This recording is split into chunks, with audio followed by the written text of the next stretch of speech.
करना चाहूंगी, एक सीनियर जर्नलिस्ट होने के नाते भी और कांग्रेस स्पोक्स पर्सन दोनों के नाते आपसे मैं ये पूछना चाहूंगी कि ये तो समझ में आ रहा है कि ये प्लान खबरें की जा रही हैं और पूरी कोशिश है कि किसी भी तरीके से फूट डाली जाए।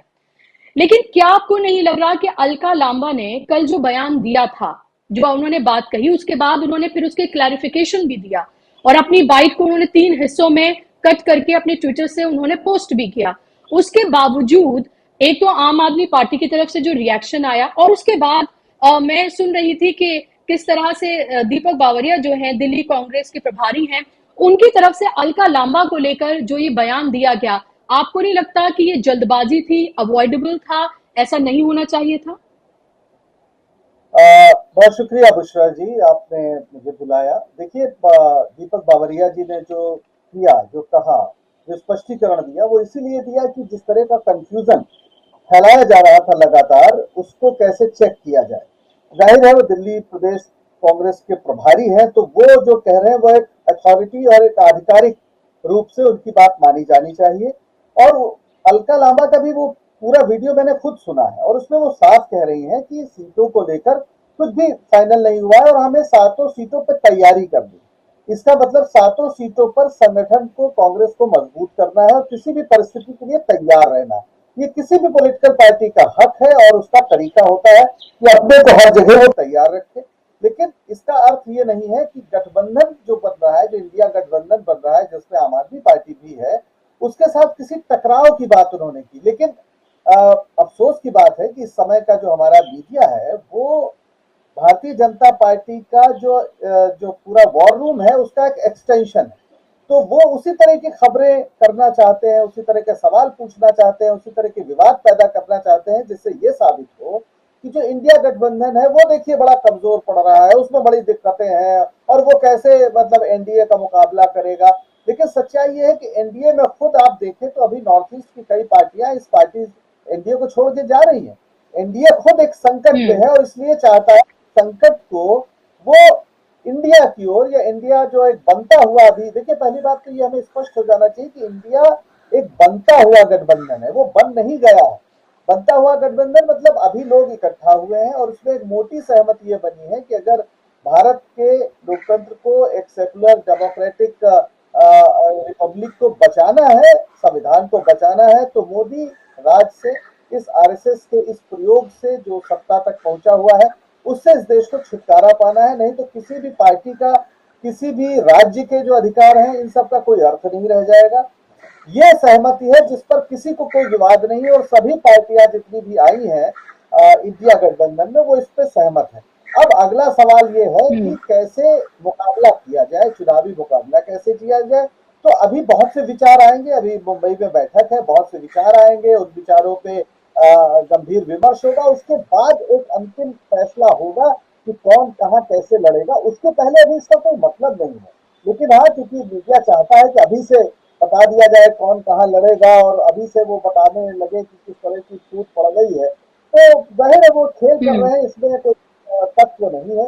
इंडिया गठबंधन एक बहुत ही सकारात्मक ढंग से आगे बढ़ रहा है और पूरा हमें विश्वास है कि 2024 में जो मोदी राज है इसका अंत हो जाएगा।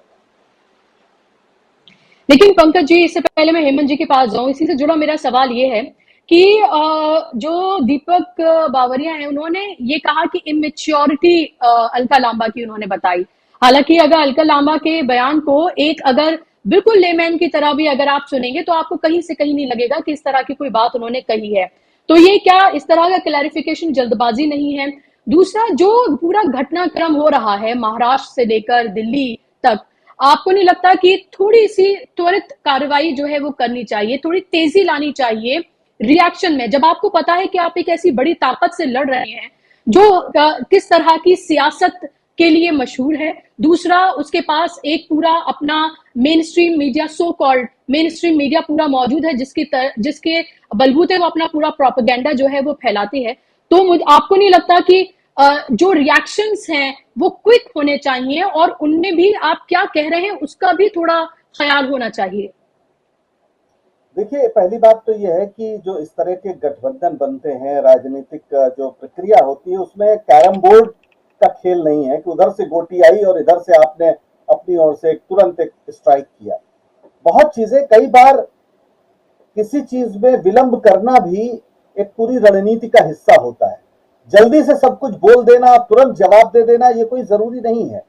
कई बार चीजों को तौला जाता है, कई बार जो पॉज होते हैं उनका भी महत्व होता है। जैसे आप कहते हैं कि जो बिटवीन द लाइंस है उनका भी बड़ा महत्व होता है।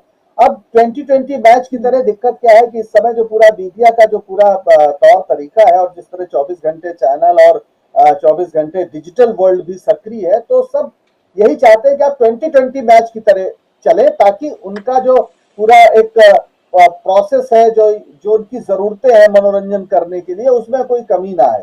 पर राजनीतिक दल ऐसा नहीं कर सकते हैं। खासतौर पर अगर किसी आप गंभीर विमर्श में जा रहे हैं, तो आपको घर से खबर आई कि साहब शरद पवार किसी से मिल लिए, तो अब यहाँ पे पूरा गठबंधन खड़ा होकर उस पर चीख पुकार बचाने लगे। ऐसा नहीं होता है।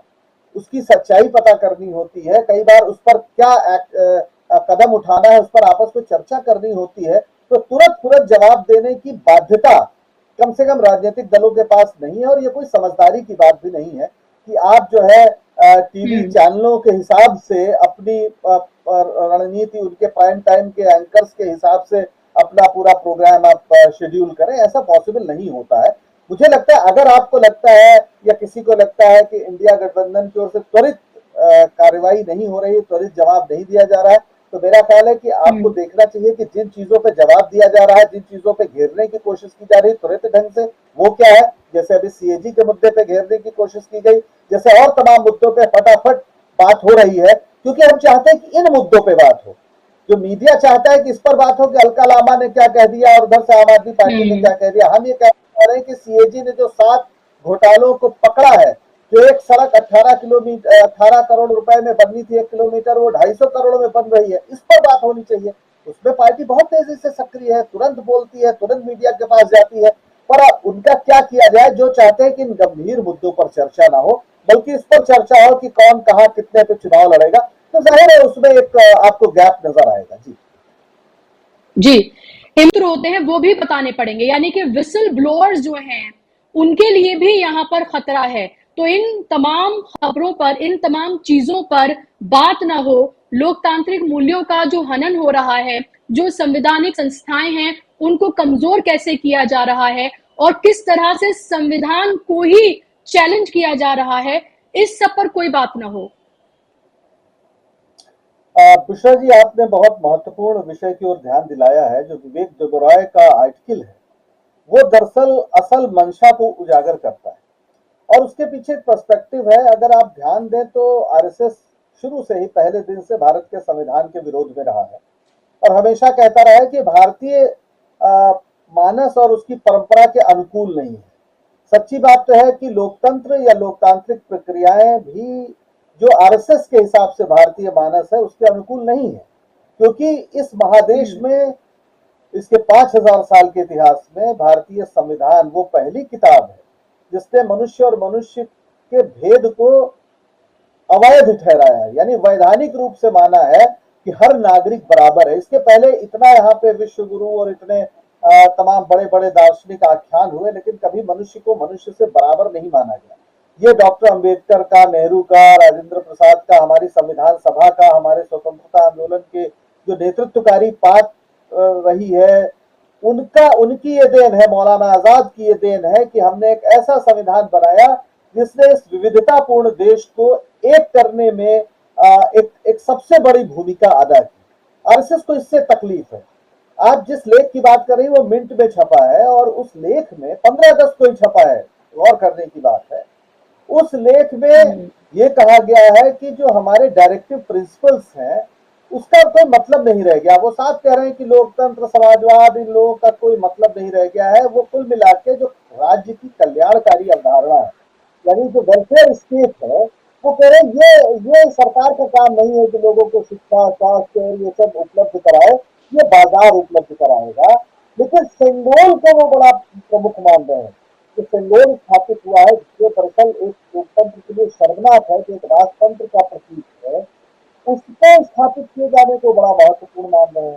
तो आप आरएसएस का पूरा जो संविधान पर शुरू से हमला, अभी तक इसके फ्रिंज एलिमेंट्स और इधर उधर के लोग कहते थे, स्पेशलिज्म से खासतौर पर उन्हें दिक्कत थी, बेसिक स्ट्रक्चर जो जिसमें स्पेशलिज्म है उस पर बहुत दिक्कत थी। और आपने देखा कि रंजन गोगोई साहब जो राज्यसभा में गए हैं, पूर्व चीफ जस्टिस है, उन्होंने भी पिछले दिनों ये कह दिया कि जो बेसिक स्ट्रक्चर वाला फैसला है 1973 का केशवानंद भारती ने, वो डिबेटेबल है, उस हम्म। पर डिबेट हो सकती है, जबकि वो अनडिबेटेबल माना जाता है। खुद रंजन गोगोई के बहुत से फैसलों में इस बात का जिक्र है। तो कुल मिलाकर ये जो आरएसएस के सपनों का भारत है, जिसमें कितने दलित, पिछड़े, आदिवासी, माइनॉरिटीज, महिलाएं, इनको जो अधिकार मिले हैं, जो हमारे भारतीय संविधान के जरिए अधिकार दिए गए हैं, ये अब इन्हें अपनी प्रगति में बाधा। और अगर आप ध्यान दें तो इटली का जो मुसोलिनी था, जो फासिज्म का जो जनक है, जहां से बीएस मुंजे साहब जी। गए थे आरएसएस के उसी आए थे, ये अपना वर्दी और ड्रिल वगैरह, उसका साफ कहना था कि फासिज्म जो है वो स्टेट और कॉरपोरेट का नेक्सस है, उनका सम्मिश्रण है। तो आज इस देश में उसी दिशा में चीजें जा रही हैं कि कॉरपोरेट लूट कैसे अबाध गति से चले, उसके रास्ते में सारे कानूनी वो मापदंड जो भी है बाधाएं, उनको दूर करो हम्म। और जनता के सामने सांप्रदायिक एजेंडा और इस तरह का विभाजनकारी एजेंडा पेश करो कि इस मूल मुद्दे पर वो बात करने को तैयार ना हो।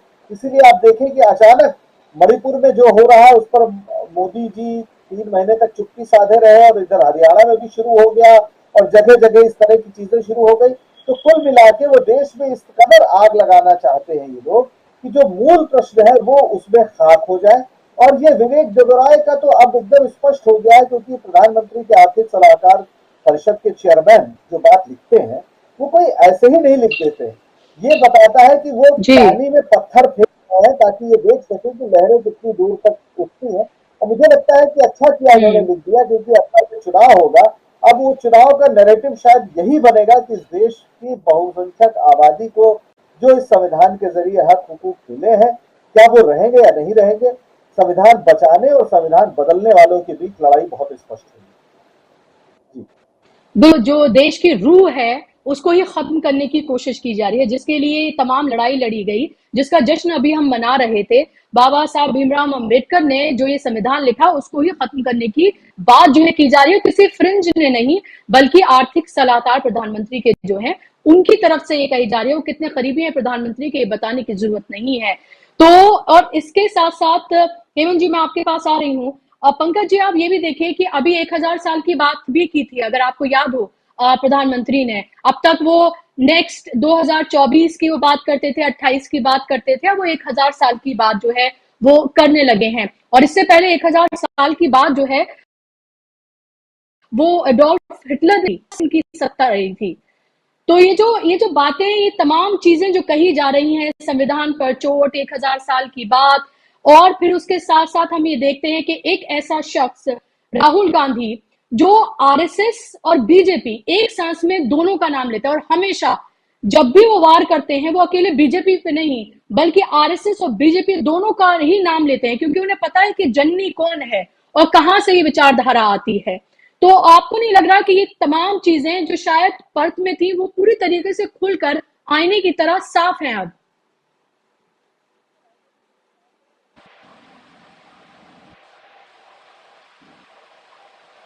नाभि में आपकी जो आवाज मुझ तक नहीं आ रही है जी। जी। जी। अच्छा, क्या मेरी अब आवाज ठीक है अभी जी, भी नहीं आ बोलिए रही है? जी। आ रही है। जी जी, अब ठीक है, तो बोलिए। जी। जी, तो राहुल गांधी इस मामले में बहुत स्पष्ट हैं, और उन्होंने आरएसएस को आज से नहीं शुरू से ये बताया है कैसे इस देश के लिए खतरनाक है। और बीजेपी तो दरअसल आरएसएस का एक मुखौटा है। और जब अटल बिहारी वाजपेयी थे तो आपको याद होगा कि उनके जो आरएसएस के एक नेता थे गोविंदाचार्य, उन्होंने खुलकर कह दिया था कि ये तो मुखौटे हैं, जो इनकी उदारता वगैरह की चर्चा होती, तो उन्होंने बहुत स्पष्ट कर दिया है कि ये सिर्फ हमारे मुखौटे हैं। और जब आरएसएस ने पहले जनसंघ बनाया था तो उस समय उनके जो सरसंघ चालक थे गुरु गोलवलकर, उन्होंने कहा कि ये तो गाजर की पुंगी है, अगर बजेगी तो बजेगी, नहीं तो चबा जाएंगे। और आपने देखा होगा कि 77 में उन्हें जनसंघ को जनता पार्टी में पूरी तरीके से विलय करने में कोई हिचक नहीं हुई, क्योंकि उन्हें आगे बढ़ना था। वो तो पार्टियां केवल नाम के लिए हैं, पार्टियां कल कोई और भी वो बना सकते हैं अगर उन्हें जरूरत पड़ी। तो जनसंघ का लोप हुआ। ये इतिहास की एक विरल घटना है कि एक पार्टी जिसमें इतने बड़े बड़े नेता थे उसने अपने को पूरी तरह समाप्त कर दिया। लेकिन उनका बहुत स्पष्ट है मामला। जब 1000 साल की वो गुलामी की बात करते हैं, तो जरा 1000 साल पहले जो भारत था उसका आप देख लीजिए, क्या वो आजादी थी? किसको आजादी थी? स्त्रियों को हुँ, सती होना पड़ता था, शूद्रों के साथ जो व्यवहार था वो अकथनीय था, दास प्रथा थी, जमीन पर किसानों का अधिकार नहीं था, लगान के लिए कोड़े पड़ते थे, और जो ताकतवर लोग थे जिनके पास शक्ति थी वो शासन करते थे। तो इनके जो पूरी अवधारणा है, जो इनका सपना है, वो दरअसल वही भारत है, जिसमें जिसके पास ताकत है, जिसके पास बाहुबल है, वो पूरी तरीके से शासन करेगा, और एक जो पुरोहित वर्ग है वो उसका टीका करेगा, और बाकी जनता जो है वो लात खाएगी, वो बाकी जनता गुलामों जैसा जीवन जिएगी। तो पूरा जो इनका स्वप्न है, जो इनका आदर्श है, अगर 1000 साल पहले आप हुँ, जाएंगे तो एक ऐसा भयावह चित्र आपको समाज का नजर आएगा। और इस देश की जनता को ये समझना चाहिए, खास तौर पर जो श्रमिक वर्ग है, जो जो आदिवासी है, जो दलित है, जो और तमाम मेहनत कश लोग हैं, जो अल्पसंख्यक हैं, उन सबको ये बात समझनी चाहिए कि ये छोटी बात नहीं है। जब आप 1000 साल पुरानी की गुलामी की बात करते हैं तो आप ये कहते हैं कि 1000 साल पहले कोई आजादी थी। सच्चाई यह है कि आजादी इस देश में 15 अगस्त 1947 को जो आई है, जिसने 26 जनवरी 1950 को स्थापित एक संविधान हमें दिया है, इसके पहले आजादी का कोई तस्वुर, नागरिक की आजादी का, ह्यूमन राइट्स का, इंडिविजुअल के व्यक्तिगत उसकी वाक स्वातंत्र का, अभिव्यक्ति की आजादी का कोई तस्वुर ही नहीं था। इसलिए मैं कहता हूं कि हुँ, ये जो उपलब्धि है 15 अगस्त 1947 की, हमारे उपनिवेश विरोधी स्वतंत्रता आंदोलन की जो उपलब्धि है, ये उस पर मिट्टी डालने की एक कोशिश है। और इसीलिए विभाजन विभीषिका दिवस मनाते हैं। दुनिया में कहीं नहीं होता, क्योंकि आप बुरी स्मृतियों को भुलाकर आगे बढ़ते हैं। ये बाकायदा विभाजन जी।